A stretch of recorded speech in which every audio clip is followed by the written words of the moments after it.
बिस्मिल्लाहिर्रहमानिर्रहीम। अस्सलामुअलैकुम students second year की बायोलॉजी में एक नया चैप्टर आज हम स्टार्ट करने जा रहे हैं।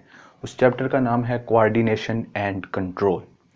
कोऑर्डिनेशन एंड कंट्रोल में आज हम डिस्कस करेंगे introduction and coordination in plants. सबसे पहले मैं आपको बता दूं कि हमने किन चीज़ों को डिस्कस करना है। इंट्रोडक्शन में हमने स्टिमुलाई क्या होती है, कोऑर्डिनेशन क्या होती है, कोऑर्डिनेशन सेलुलर लेवल पर कैसे होती है, इन चीज़ों को हमने डिस्कस करना है। फिर हमने डिस्कस करना है कोऑर्डिनेशन इन प्लांट्स, प्लांट में कोऑर्डिनेशन कैसे होती है, उसका बिहेवियर, फिर डिफरेंस बताना है एनिमल सेल और प्लांट सेल्स में। तो ये हमारा आज का टॉपिक है और ये आज इंशाल्लाह हम इसके जो कॉन्सेप्ट्स हैं वो क्लियर करेंगे। तो स्टूडेंट्स, ये जो वीडियो है, ये जो लेक्चर है, इसका एक एक पॉइंट, एक एक टर्म बहुत इंपॉर्टेंट है according to exam, according to entry test, according to MCQs, according to short question answers. ये बहुत इंपॉर्टेंट है। हम स्टूडेंट्स क्या करते हैं कि इन चीज़ों को स्किप करके अब आगे की तरफ जाते हैं। ये चीज़ें बहुत इंपॉर्टेंट होती हैं, छोटी छोटी चीज़ें होती हैं। इन चीज़ों से ही आपको अगले कॉन्सेप्ट सही तरह समझ आ सकते हैं। इसलिए आप इन चीज़ों को स्किप ना किया करें, इन चीज़ों को आप याद रखा करें, क्योंकि जब आपके एंट्री टेस्ट होते हैं, तो जब आपके सामने MCQs पेपर आता है, क्वेश्चन पेपर आता है, तो आप ये कहते हो कि ये बुक से बाहर आया है, ये बुक में तो है नहीं। लेकिन वो चीज़ बुक में होती है, आप उसको स्किप करके, इग्नोर करके आगे वो चीज़ें याद करते हो जो इम्पोर्टेंट होती हैं। हालांकि ये चीज़ें MCQs या एंट्री टेस्ट के हवाले से बहुत इंपॉर्टेंट होती हैं, इसलिए इन चीज़ों को स्किप ना किया करें। हम चैप्टर स्टार्ट करते हैं। चैप्टर का नाम है कोऑर्डिनेशन एंड कंट्रोल। सबसे पहले अगर हम कोऑर्डिनेशन की बात करें तो कोऑर्डिनेशन क्या है। कोऑर्डिनेशन, ये पहले इसका मतलब समझ लेते हैं। कोऑर्डिनेट करना, राब्ता करना। अब मैं किसी के साथ राब्ता करता हूँ, मीन्स कि मैं किसी के साथ कोऑर्डिनेट कर रहा हूँ। अब ये कोऑर्डिनेशन का वर्ल्ड कौन सी बुक में आया है? बायोलॉजी की बुक में आया है, मीन्स कि हम लिविंग ऑर्गेनिज्म के राब्ते की बात करेंगे। अब लिविंग ऑर्गेनिज्म की बात करें तो लिविंग ऑर्गेनिज्म के अंदर जो पार्ट्स होते हैं, ऑर्गन्स होते हैं, वो एक दूसरे के साथ राब्ते में हैं, कोऑर्डिनेट करते हैं एक दूसरे के साथ। फिर आगे वर्ड यूज़ हुआ है कंट्रोल। कोऑर्डिनेट करके एक दूसरे को कंट्रोल करते हैं। मैं आपको एक एग्जांपल से समझाता हूँ। एग्जांपल ये है कि एक आदमी भागता है, तो वो भागता किससे है? पाँव से भागता है ना, हाथों से तो नहीं भागता, ना ही दिमाग से भागता है, ना ही दिल से या इससे भागता है, नहीं ना, टांगों से भागता है। उस वक़्त उसकी सिर्फ टांगें काम कर रही होती? नहीं, उस वक़्त उसके लेग्स के जो मसल्स होते हैं वो काम कर रहे होते हैं। उसके साथ साथ आपने देखा होगा कि जब आप भागते हो आपको सांस आ जाता है, तो उस वक़्त आपके लंग्स भी काम कर रहे हो और ब्रीथिंग का प्रोसेस हो रहा होता है। फिर जो ब्लड जो प्रेशर होता है, वो ब्लड पंप होता है, वो भी सर्कुलेशन वो भी तेज़ हो जाती है, मीन्स के हार्ट भी काम कर रहा होता है। उस वक्त आपका दिमाग भी काम कर रहा होता है, मीन्स के एट अ टाइम कितने ऑर्गन्स आपस में कोऑर्डिनेट हैं, काम कर रहे हैं। तो अब ये क्यों काम कर रहे होते हैं? ये एक दूसरे को कंट्रोल करते हैं। कंट्रोल इस तरह करते हैं कि आपकी एक लिमिट होती है, जितना आपका स्टेमिना होता है उस वक्त तक आप भाग सकते हो, उससे ज़्यादा नहीं भाग सकते। अगर आप भागोगे आपके लिए नुकसानदेह है। आपको मैसेज मिल जाएगा कि अब आपने मज़ीद नहीं भागना, अब आप में स्टेमिना नहीं है, तो आपने क्या कर देना है? रुक जाना है।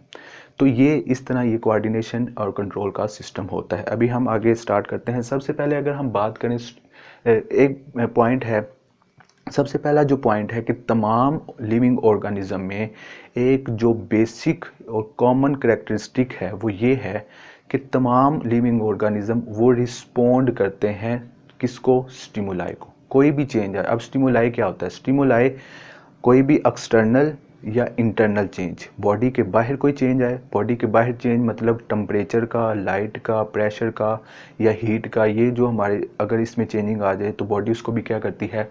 रिस्पॉन्ड करती है। फ़र्ज़ करो, ये देखो, मिसाल के तौर पर सर्दियाँ आती हैं तो हम क्या करते हैं? हम रिस्पॉन्ड करते हैं, हम स्वेटर वगैरह पहन लेते हैं, जैकेट वगैरह पहन लेते हैं। हमने टेम्परेचर को क्या किया? रिस्पॉन्ड किया। अब वो टेम्परेचर हमारे लिए क्या है? स्टिमुलाई है। इसी तरह इंटरनल चेंज आता है, इंटरनल चेंज को रिस्पॉन्ड कौन करते हैं? हार्मोन्स हमारे रिस्पॉन्ड करते हैं। इस तरह ये रिस्पॉन्स का अमल होता है। तो स्टिमुलाई किसे कहते हैं? स्टिमुलाई कहते हैं एनी इंटरनल, ये आपने जो डेफिनेशंस मैं आपको बताऊंगा ये इसको आपने नोट कर लेना है। एनी इंटरनल और एक्सटर्नल चेंज,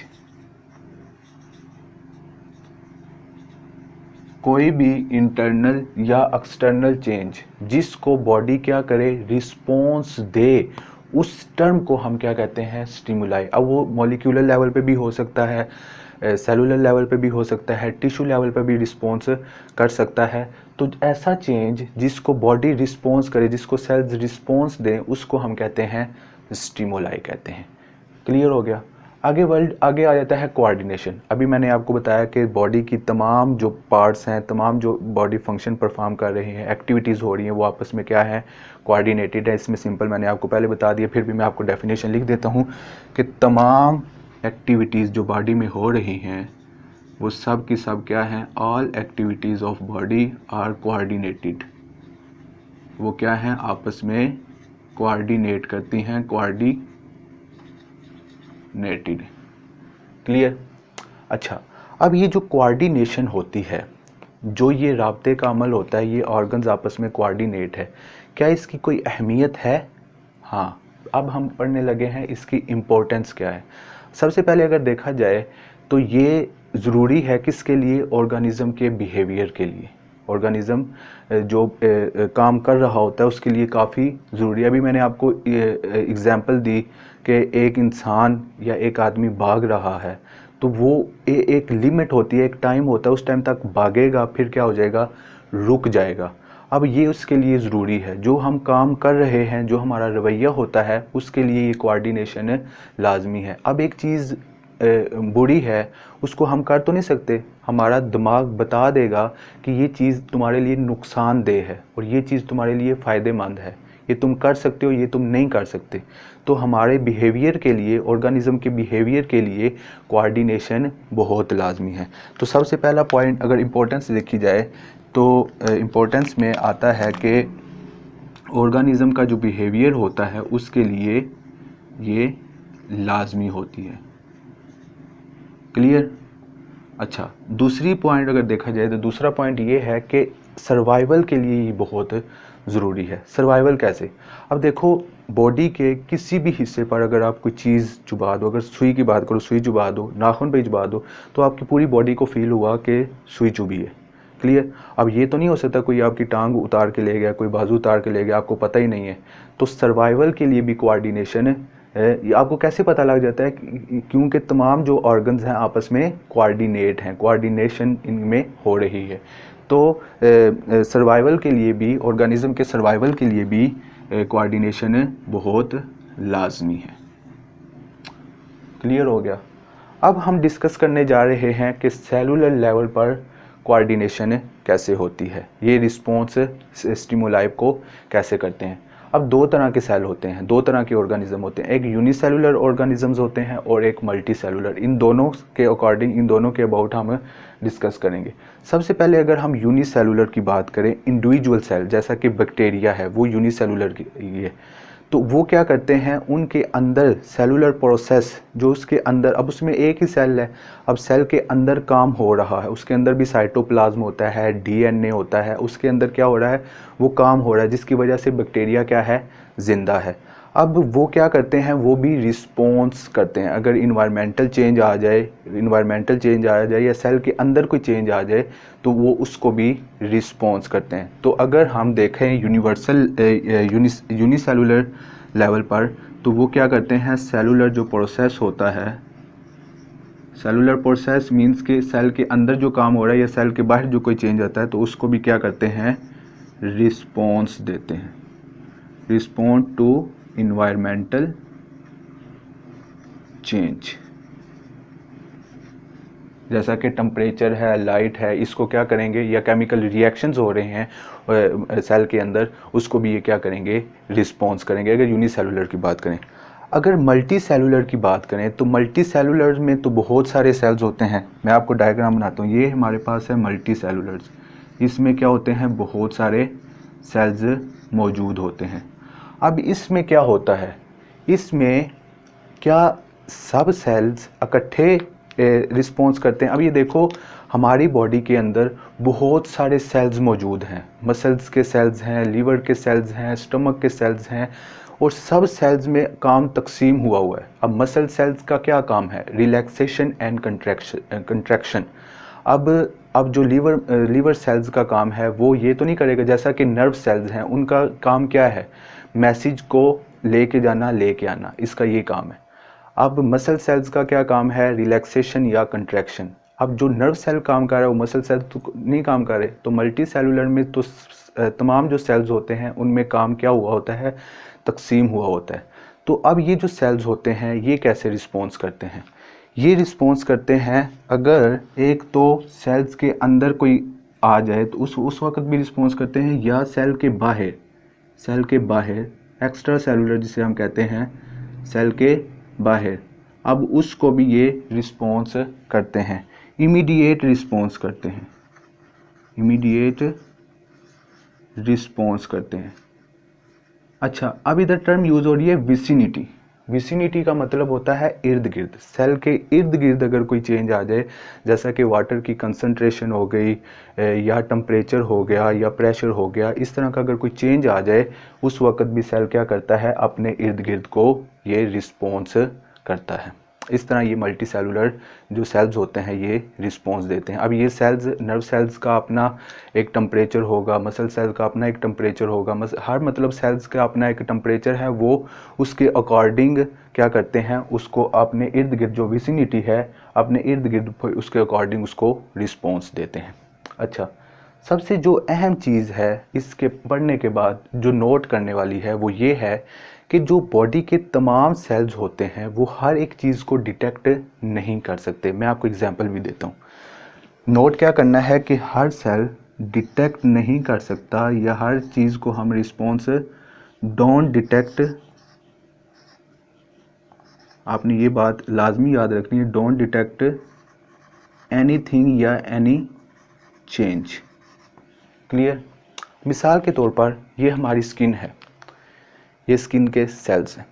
अब मैं इसके ऊपर मार्कर को टच करूंगा तो मुझे फील हो रहा है, मुझे पेन हो रहा है, तो इसलिए मैं दोबारा इसको कोशिश करूंगा कि मैं मार्कर को टच ना करूं या ज़ोर से ना मारूं ताकि मुझे पेन ना हो। अब ये स्किन सेल्स क्या हुआ, मुझे फील हो गया कि ये मार्कर मेरे साथ अटैच हुआ है। अब कुछ चीज़ें हैं जो ये स्किन सेल क्या करती है, उसको डिटेक्ट ही नहीं कर सकती, जैसा कि जो बैक्टीरिया होते हैं, जो जर्म्स होते हैं।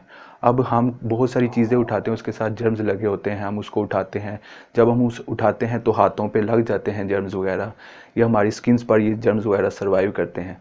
अगर ये जर्म्स ऊपर आ जाएं तो हमें पता लग जाएगा हमारी बॉडी के साथ बैक्टीरिया अटैच हुआ है? नहीं पता लगेगा। तो इस तरह हज़ारों की तादाद में हमारी जो स्किन्स हैं उसके ऊपर बैक्टीरिया सर्वाइव कर रहे हैं, लेकिन हमें पता नहीं लग रहा। क्यों नहीं पता लग रहा? क्योंकि वो उसको डिटेक्ट ही नहीं कर रहा। तो ये बेस्ट एग्जांपल है कि सारे सेल्स हर चीज़ को डिटेक्ट नहीं कर सकते। मिसाल के तौर पर मैंने भी आपको एग्जांपल दी, आउटसाइड द सेल अगर बात करें, एग्जांपल किसकी है? बैक्टीरिया की। बैक्टीरिया की प्रेजेंस होगी आउटसाइड द सेल या आउटसाइड द बॉडी, तो वो उसको डिटेक्ट नहीं कर सकती, नो डिटेक्ट, उसको डिटेक्ट नहीं कर सकती। क्या ये बैक्टीरिया अगर बॉडी के अंदर चले जाएं तो क्या उस वक्त भी डिटेक्शन नहीं होगी? उस वक्त फिर सेल उसको क्या करेंगे? रिस्पॉन्स करेंगे। जब ये बैक्टीरिया सेल के अंदर चले जाएंगे या बॉडी के अंदर चले जाएंगे, फिर क्या करेंगे? उसको सेल क्या करेंगे? रिस्पॉन्स देंगे। रिस्पॉन्स कैसे देंगे?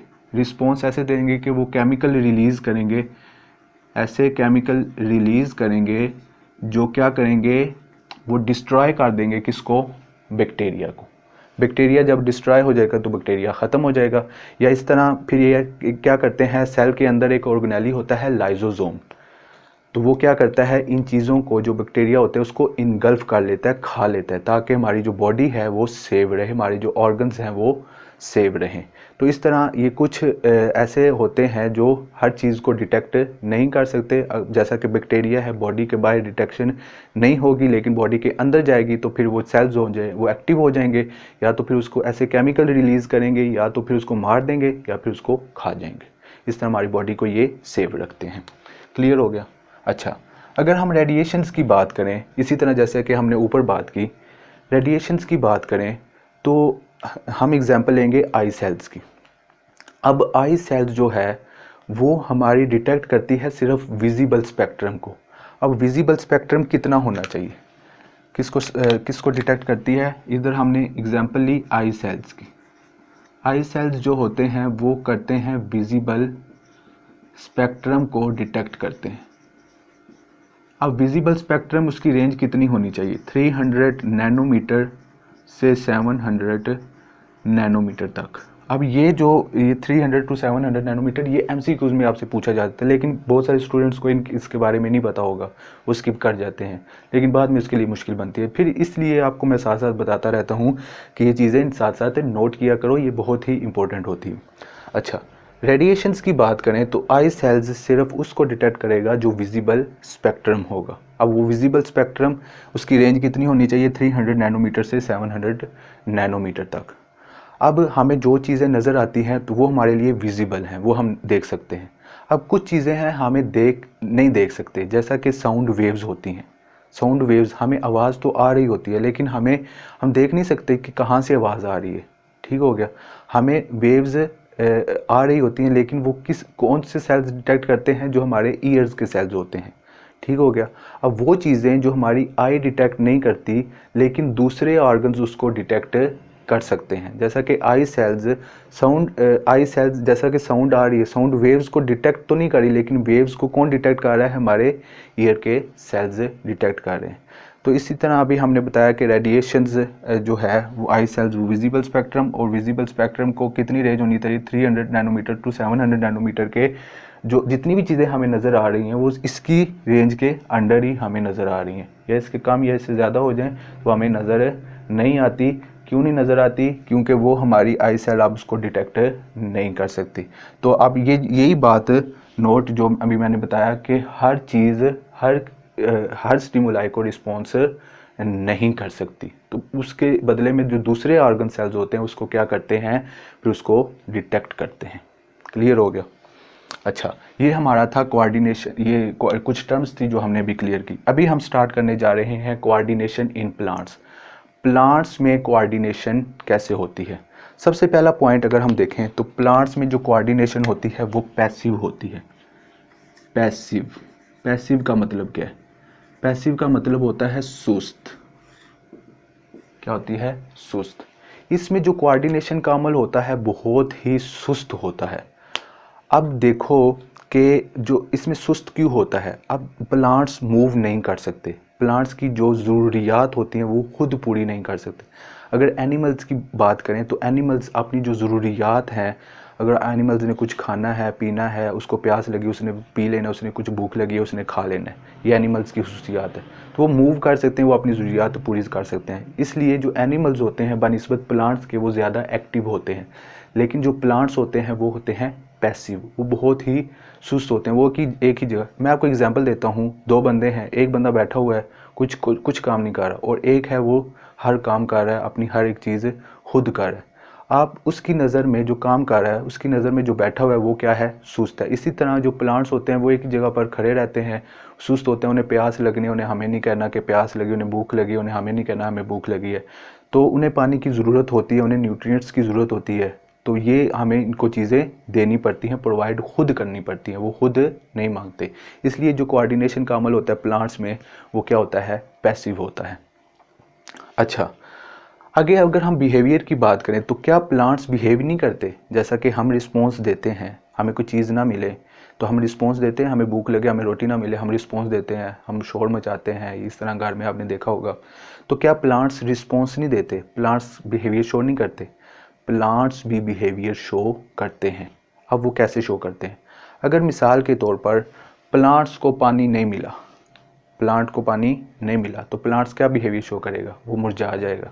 क्लियर हो गया, वो क्या हो जाएगा, मुरझा जाएगा। वो अपनी ग्रोथ क्या कर देगा, कम कर देगा। जो फ्रूट्स उसके ऊपर लगते हैं वो फ्रूट्स की राइपनिंग जो होगी, वो फ्रूट की जो प्रोडक्शन होगी वो भी क्या कर देगा, कम कर देगा। तो इसका बात आपने याद रखनी है कि जो प्लांट्स हैं वो भी क्या करते हैं, रिस्पॉन्स देते हैं। और रिस्पॉन्स कैसे देते हैं, अगर इनको चीज़ें ना मिले तो फिर क्या करते हैं, ग्रोथ में उनकी कमी आ जाती है, या फिर जो प्रोडक्शन होती है फ्रूट की उसमें क्या हो जाता है, उसमें भी कमी आ जाती है, उसमें प्रोडक्शन भी उसकी कम कर देते हैं।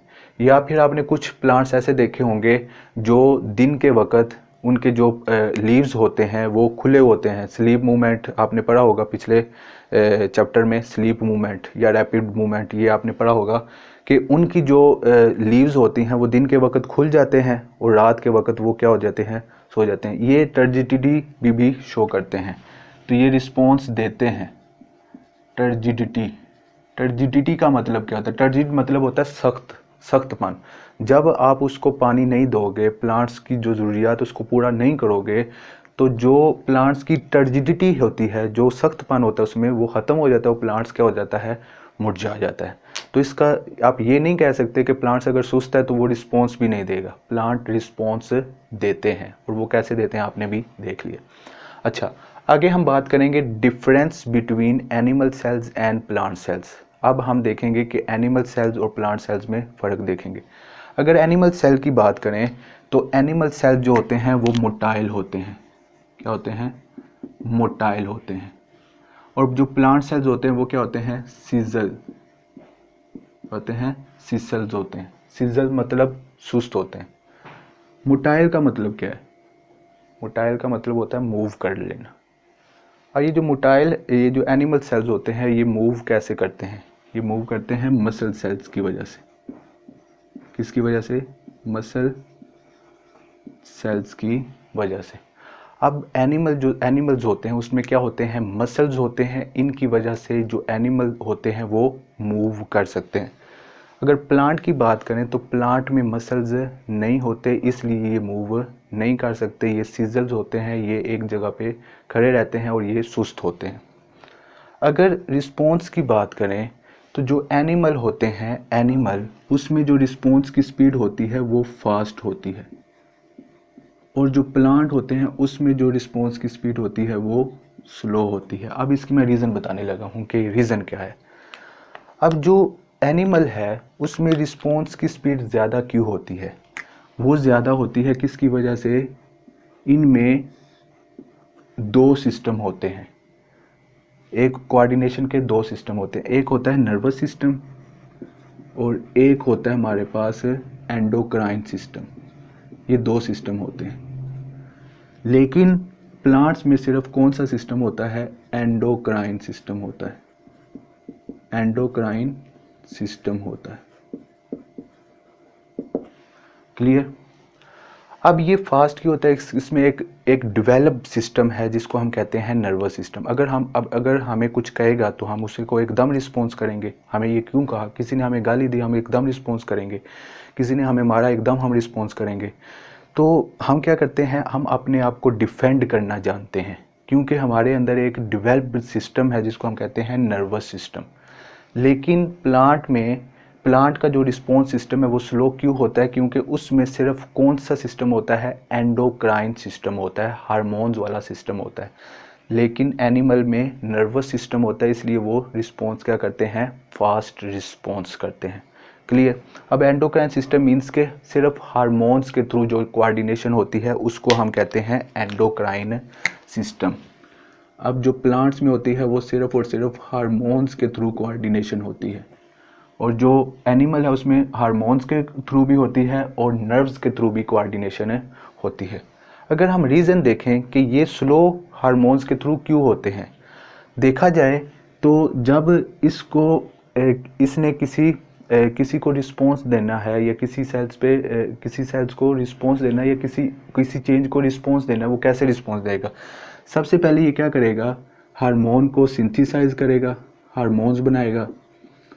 हार्मोन को क्या करेगा? सिंथेसाइज करेगा, या अगर हार्मोन बने होंगे उसको रिलीज़ करेगा। जब वो रिलीज़ करेगा तो फिर वो जो रिलीज्ड हार्मोन है वो किधर जाएंगे? वो टारगेट सेल पर एक्ट करेंगे।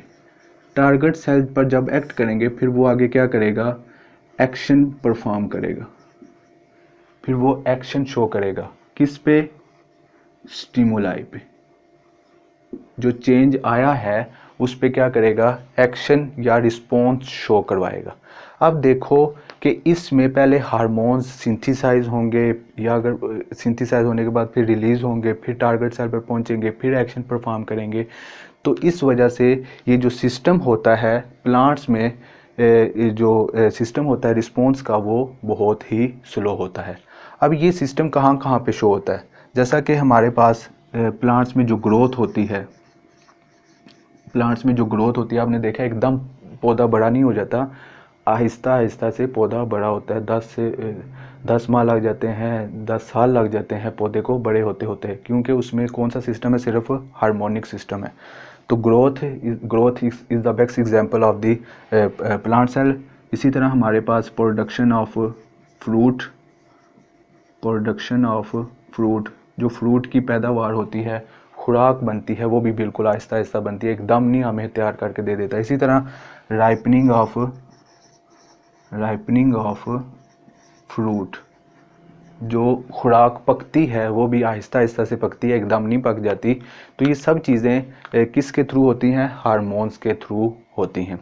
तो स्टूडेंट्स, उम्मीद है कि मैंने बहुत सारे आपके कॉन्सेप्ट्स जो हैं वो क्लियर कर दिए होंगे। फिर भी अगर आपका इससे रिलेटेड कोई क्वेश्चन है तो आप कमेंट सेक्शन में पूछ सकते हैं। तो आज हमने ये इंट्रोडक्शन और कोऑर्डिनेशन इन प्लांट्स पढ़ा है, तो कल इंशाल्लाह आगे हम इसको कंटिन्यू करेंगे। तब तक के लिए अल्लाह हाफिज़।